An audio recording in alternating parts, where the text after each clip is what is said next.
He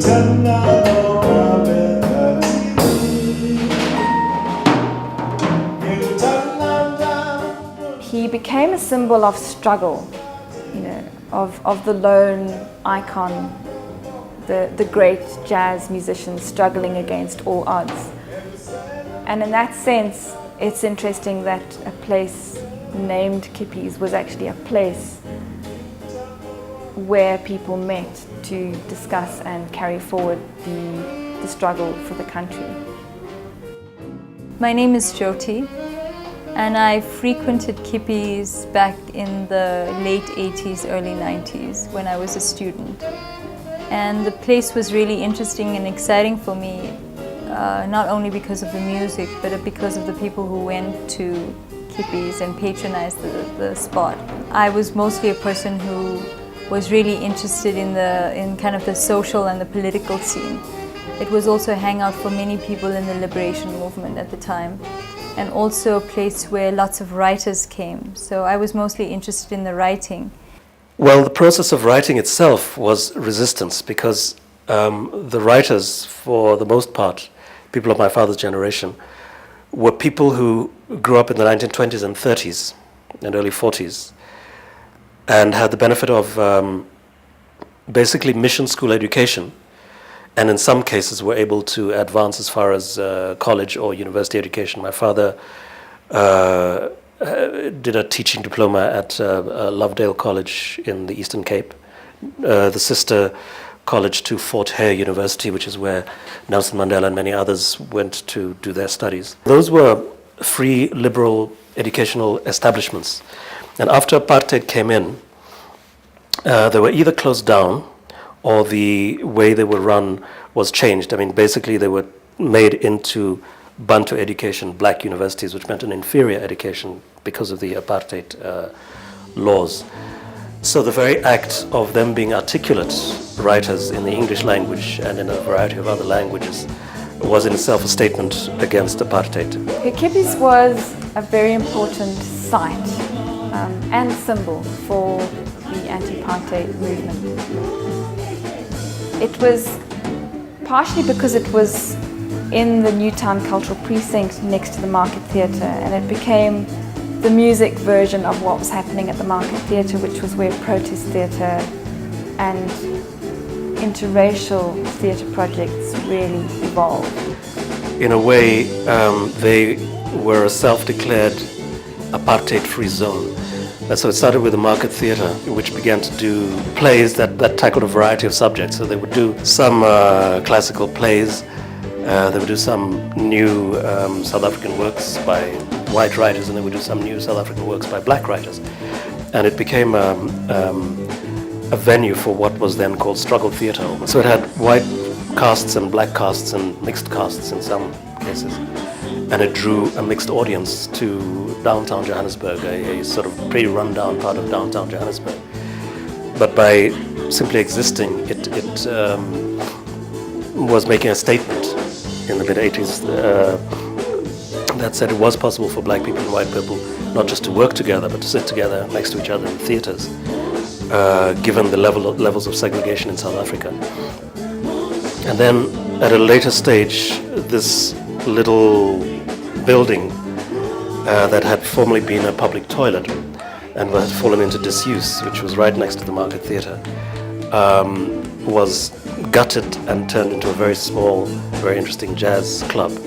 And of course, jazz being the great leveler, it became a club that similarly, like the Market Theatre, was frequented by black people and white people. I think for me, what was really exciting about going to Kippies was the cultural, the racial, and the social mix. It was one of the few spaces, and the Market Theatre precinct in that way was kind of a very liberal forum for intellectual and cultural exchange.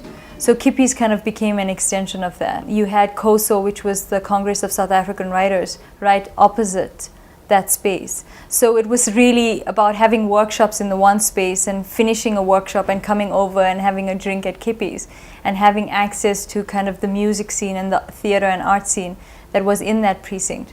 So in many ways you had sort of very liberal sort of white intellectuals coupled with sort of black activists who were all coming into a space and celebrating kind of a freedom of expression through music and through writing. And in that way, Kippies became a celebration of many generations of people who were really shaping the resistance struggles through art and culture and through writing.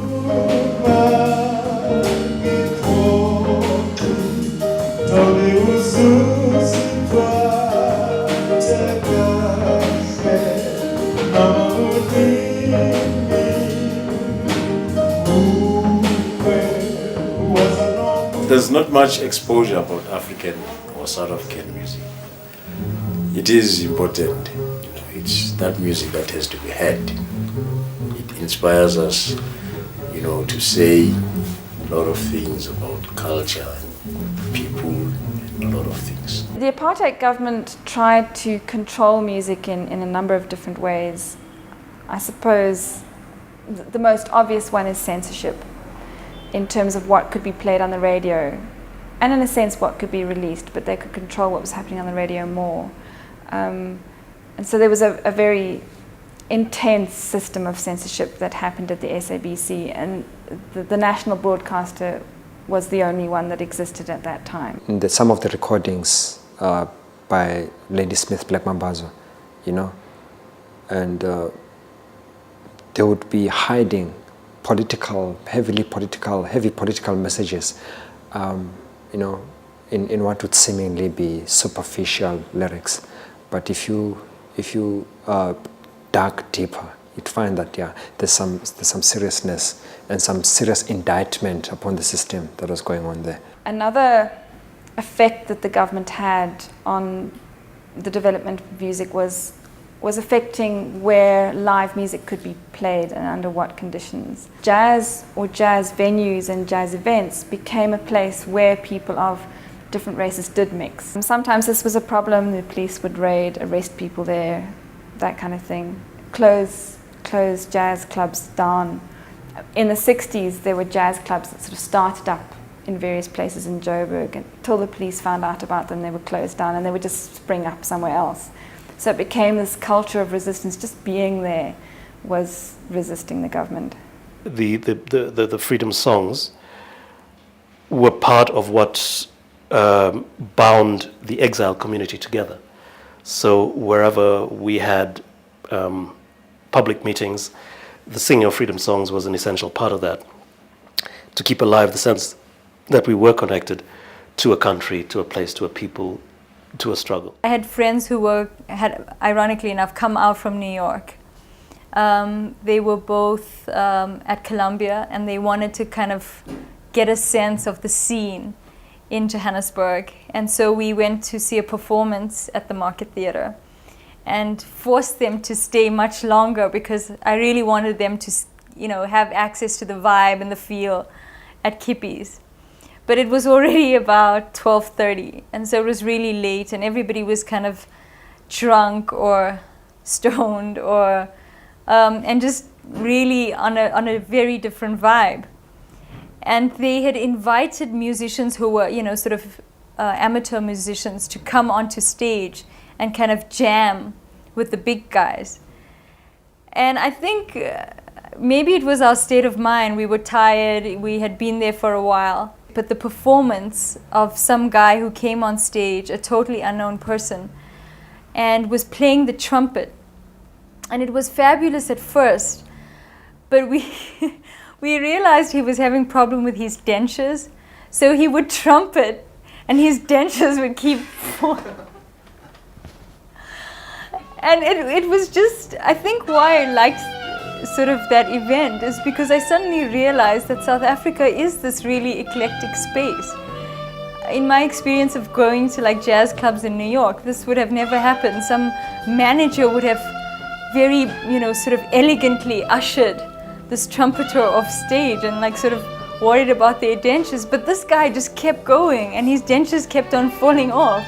But that's the kind of place it was. And so, yes, Kippies has a wonderful musical history, but it also has this wonderful kind of social, cultural madness mix, which was fabulous when you were growing up under apartheid, because everything was so regulated. And you could finally come to a place and have musicians even, after 12:30 lose it and just do crazy kind of performance stuff rather than just perform music.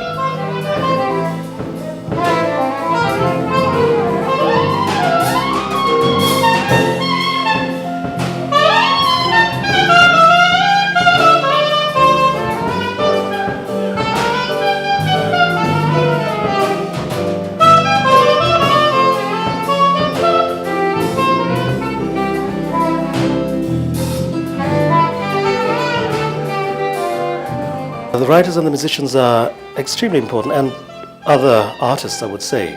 There were painters, sculptors, filmmakers to a certain degree.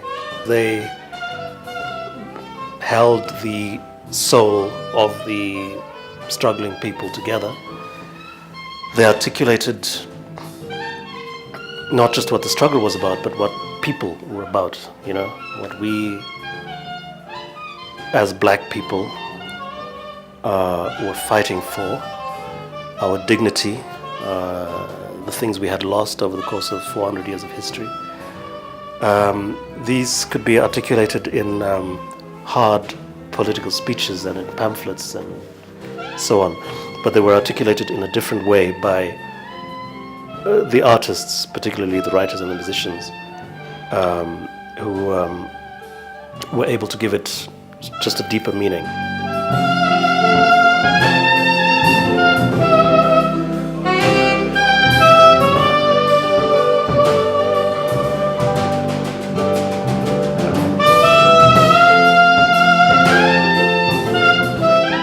But one of the ironies of winning your battle is that the songs, just like the protest poetry that I was protest poetry and protest theater that I was talking about before, no longer really have a place, because the issues that they're talking about are no longer relevant. We have other things that face us. So I guess there are different things being sung about, being created about right now, but the songs that actually marched us to freedom are beginning to die out. The next generation doesn't really know them and know their content.